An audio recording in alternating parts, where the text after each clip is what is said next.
అందరు బాగున్నారండి. మేమైతే చాలా చాలా బాగున్నామండి.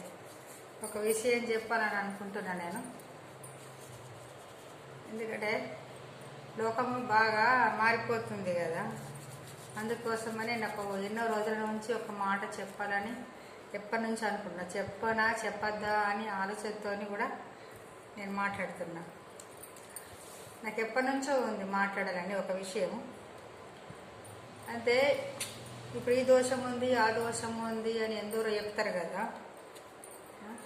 లక్షలు లక్షలు పోసుకొని, వేలకు వేలు పోసుకొని నీకు ఈ దోషం ఉంది, ఆ దోషం ఉంది, అట్లా ఎన్నో చెప్తారు.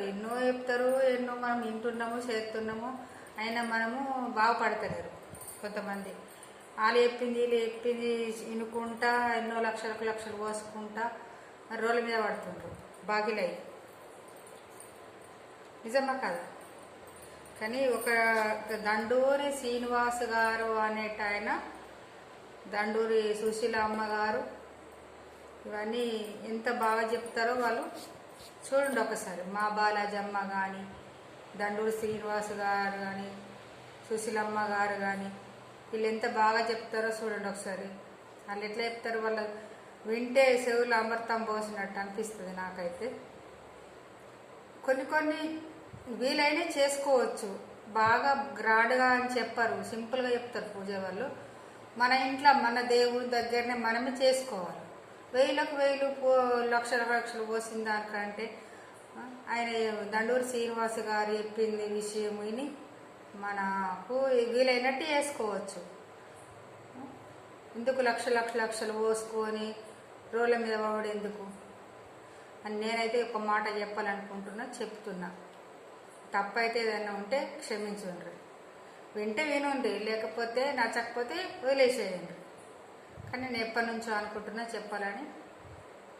నేను అయితే వాళ్ళ దండూరి శ్రీనివాస్ గారు కానీ, సుశీలమ్మ గారు కానీ, బాలాజమ్మ గారు కానీ అట్లాంటి వాళ్ళు ఎంతో మంది ఉన్నారు. కానీ మన కోసము మన ఇంట్లో చేసేందుకు మనకు చెప్తున్నారు వాళ్ళు. కానీ అన్నీ నమ్మడం లేదు కదా. ఏదో కొన్ని నమ్మి చేసుకుంటే ఏమవుతుంది, మనం మన ఇంట్లోనే కదా మనం చేసుకునేది.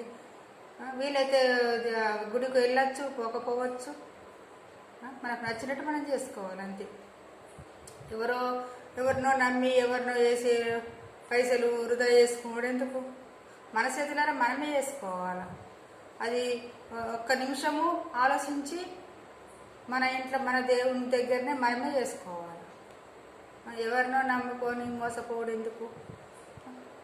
ఆయన ఎంత మంచిగా చెప్తున్నాడు. ఆయన కలుసుకోవాలని ఎంతో ఉంది, కానీ కాకపోతే ఆయనను కలుసుడు వీలు కాదు కదా మనకు. ఆయనకై తలవంచి నేను నమస్కారం పెట్టుకుంటున్నా.